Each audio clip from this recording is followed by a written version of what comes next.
Hello everyone and welcome back to the channel. In today's video we are going to be talking about growing immersed aquatic plants. So in the shallow aquarium, as you can see, there is a lot of immersed growth, and I feel like immersed growth is something that I tried it time and time again and I just couldn't crack it. It would always just dry out and the plant would die, and I just never had any luck with it. And I've had sort of like 2 or 3 scapes in the shallow tank, and every single time I tried it, I kind of failed quite miserably at it.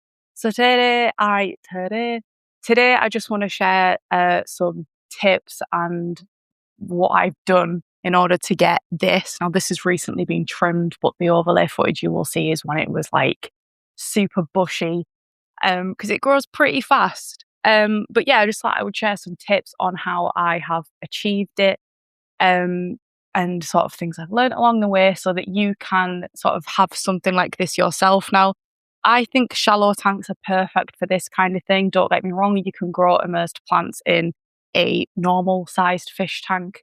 But I think there's something about shallow tanks with immersed growth that really, I don't know, it's kind of nice. It's this living thing that sort of encroaches into your living space, and it's like it's a different dynamic to an aquarium. It feels more tangible somehow. When it's in a fish tank, it's still trapped behind glass, if that makes sense. So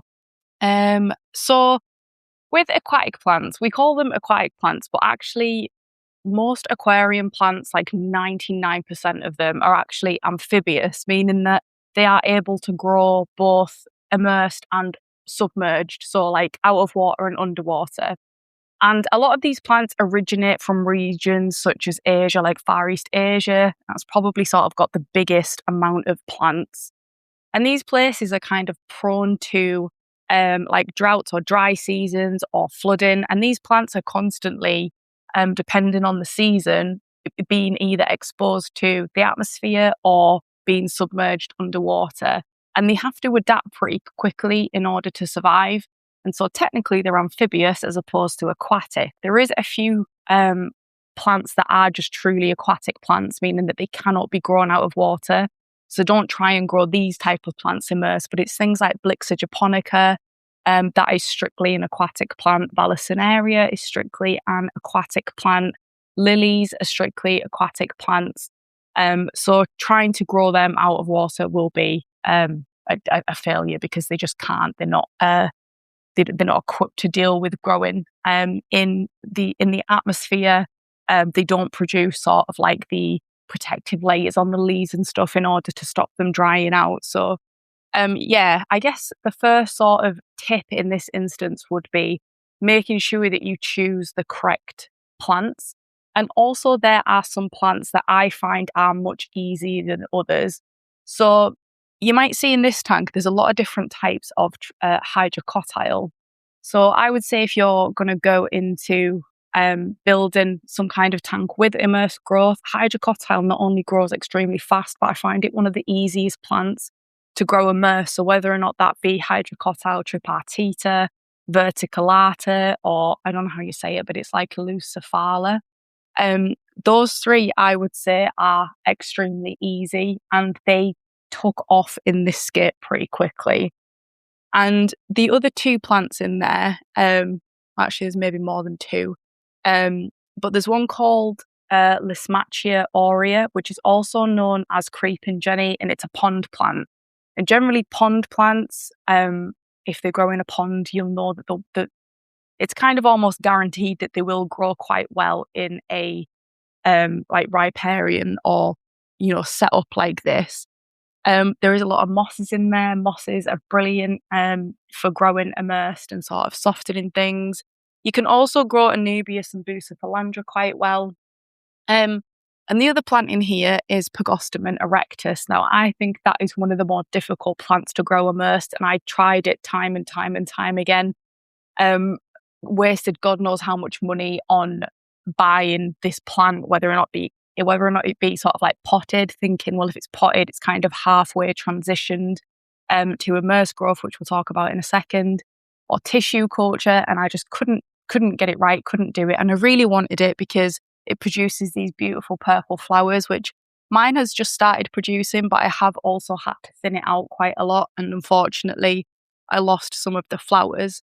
Um, but yeah, I would say that Ludwigias are quite an easy one to do. Um, some Rotalas, I think Rotala orange juice I've had luck with in a previous scape. It probably did better than anything else. But I think in my experience, they require a little bit more humidity. So that brings us on to the second point, which is humidity. Now, depending on where you live, like here in the UK, it's not a particularly humid climate. Although the past few weeks have been quite questionable. It is getting quite hot and quite humid. I can tell it's humid because my hair goes big. And I've had big hair. So it has been quite humid, but I'd say most of the time it's not really all that humid. And then we get pretty cold winters and the heating's on all the time. And that just completely dries everything out. And this definitely suffers a little bit in winter. So these plants generally need, 70-80% humidity to really thrive, and you kind of are forcing the plant to exist in an environment that isn't giving it that humidity.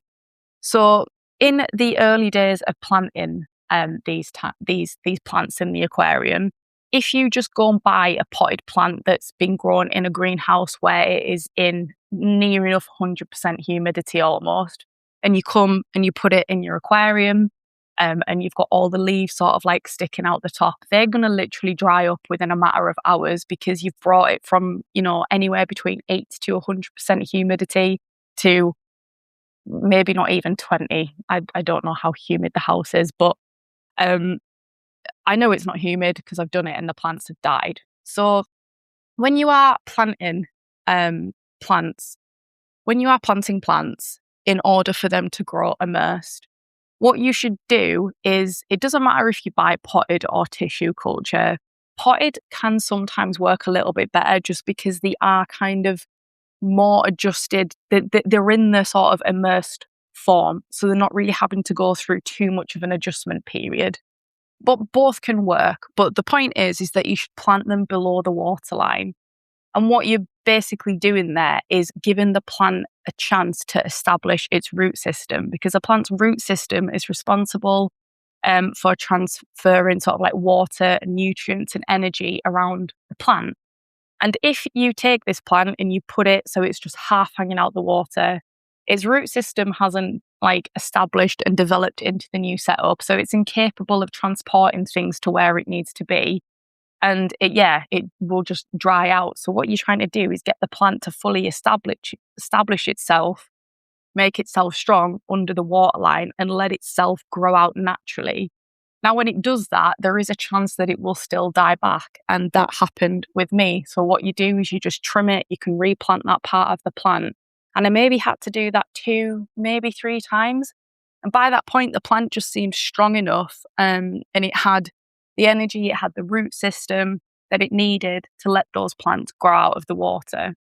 So when plants grow out of the water, the new leaves become more adapted for terrestrial life. And when this happens, they produce thicker leaves, they have stronger cell walls, they have a waxy cuticle, the stomatas are functioning differently. And that means that the plant is then more suitable to existing in the atmosphere. It's better at taking in CO2 from the atmosphere that way.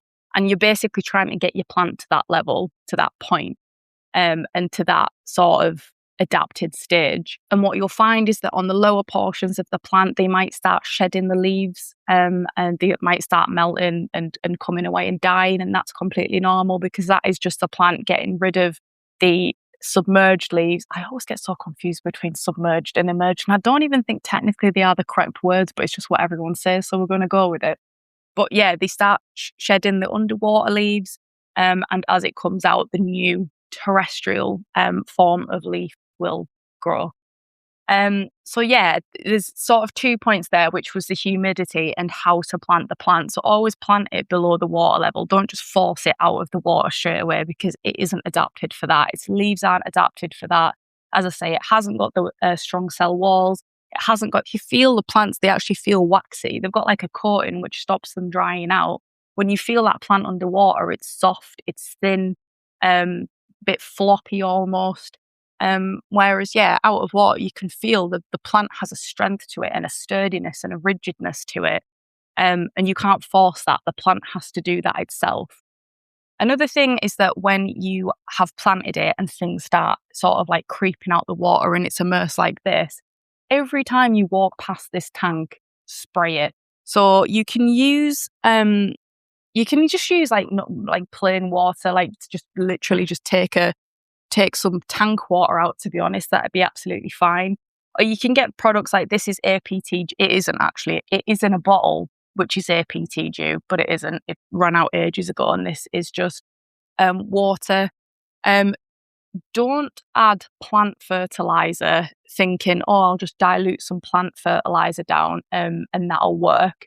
Because I think that you maybe can if you do it really, really weak, but I think the concentration of it is just too strong and the plants don't like it. Wabikusa mist or water is fine. It seems to not like damage water's obviously fine, but the Wabikusa mist I think is obviously a very much weaker solution. But get yourself a good foliar spray. So this will provide nutrients to the exposed leaves. Obviously, it mists them, it keeps it humid. Some of them can prevent things like aphids, so you can sometimes get like bug infestations on these plants, like what you would get in your garden. I thankfully haven't had that issue, but I have seen people that have, and they do sort of destroy the plants. It's a pretty hard thing to treat. You can get like peppermint oil and certain sprays, but the problem there is that you don't want that going into your fish tank because oils and things like that can really affect certain fish's gills and the way that they breathe. So yeah, it's quite a hard thing to combat is things like aphids, unfortunately, or little like mealy bugs and mites and stuff like that. You would really have to research into the treatments that are available to see if they are safe.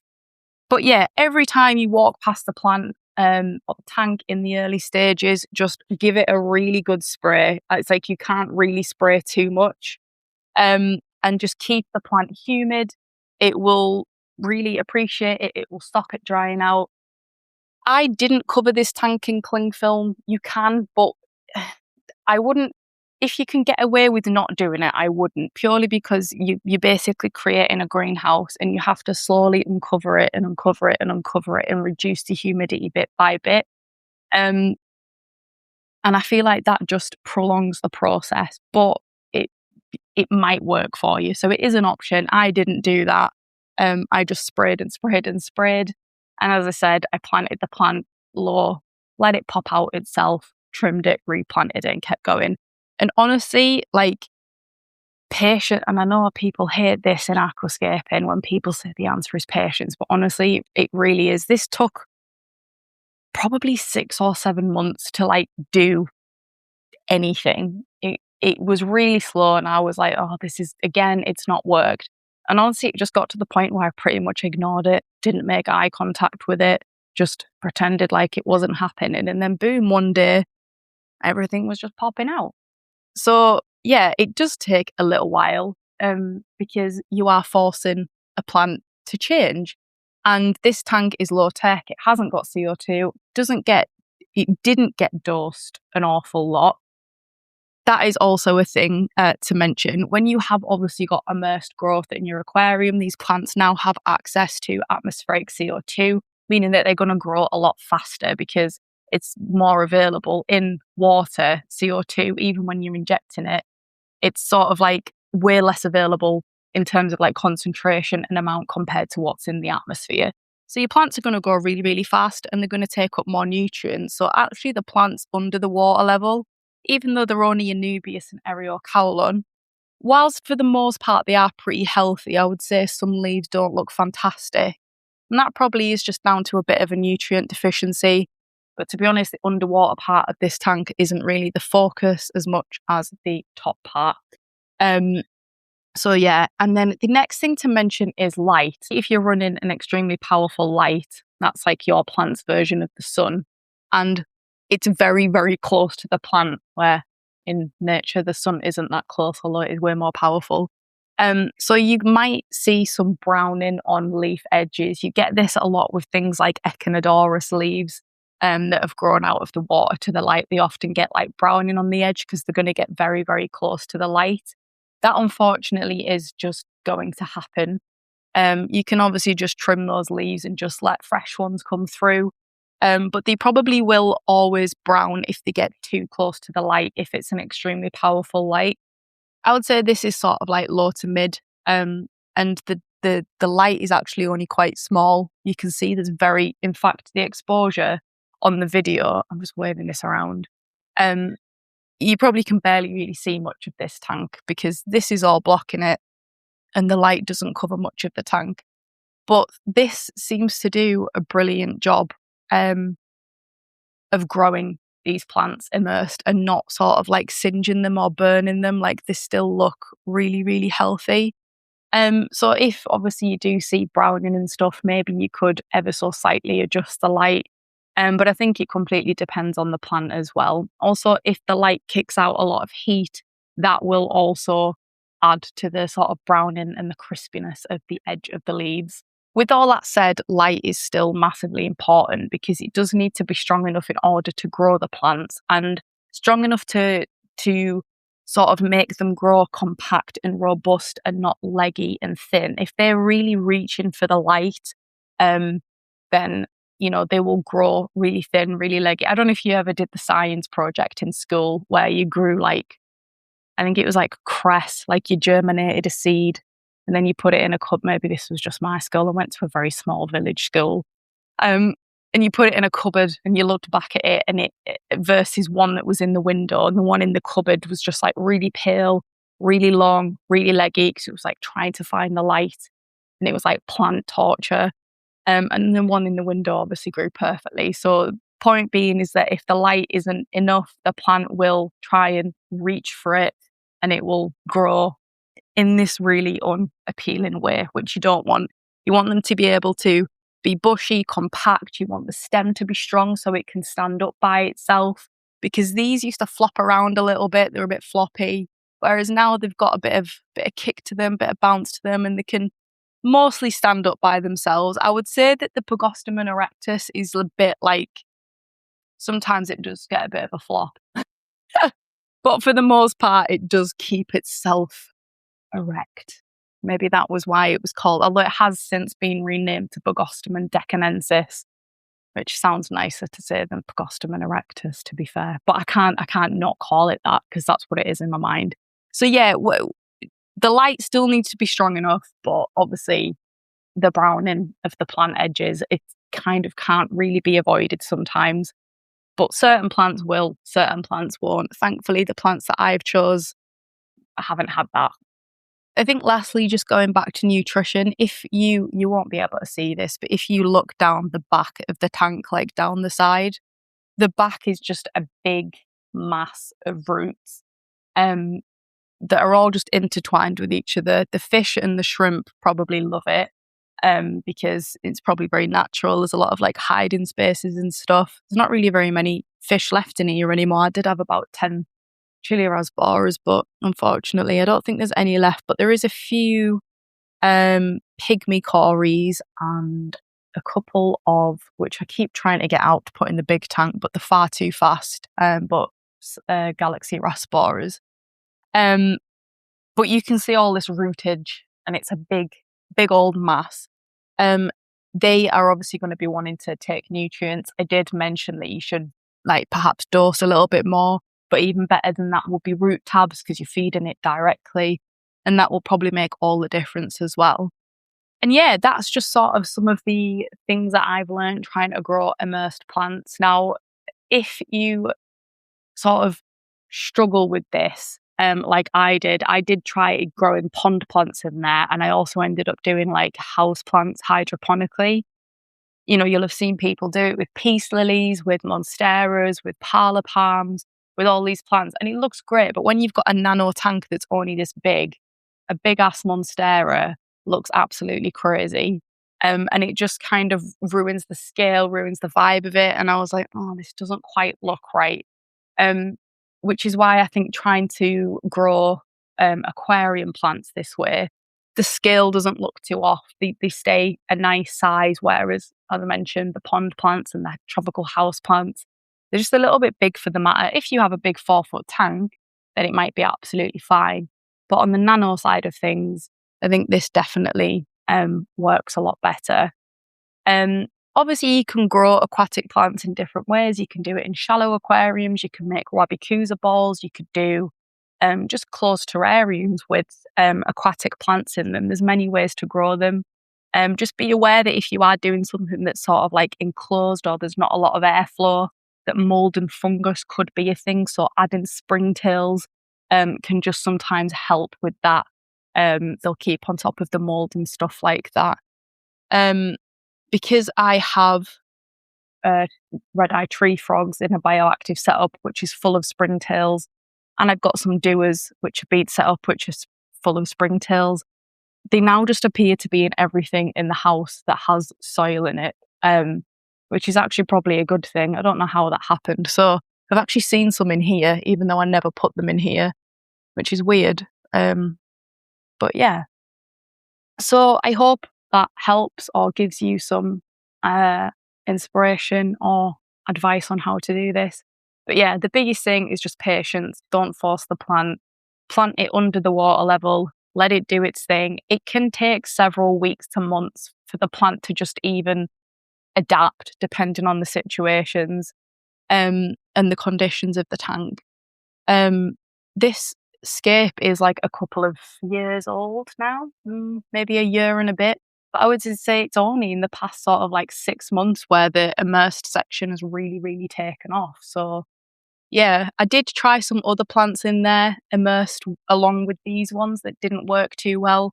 Yeah, I think did I put Rotala orange juice in, and it just got overtaken. It grew slower than the rest of it, so I took it out. But yeah, I would definitely, if you wanted to give this a try, definitely try your hydrocotyls first and your mosses. I'd say the next easiest ones are things like Ludwigias, some Rotalas, and then things like Pagostum erectus and ferns. You can grow ferns Emersed, but I do find that they do dry out a little bit quickly. But yeah, with the exception of the few that I mentioned earlier, I think there's one more that I'm forgetting. But even crypts, they can grow Emersed. There's only a handful of plants that can't. So yeah. Thanks for watching.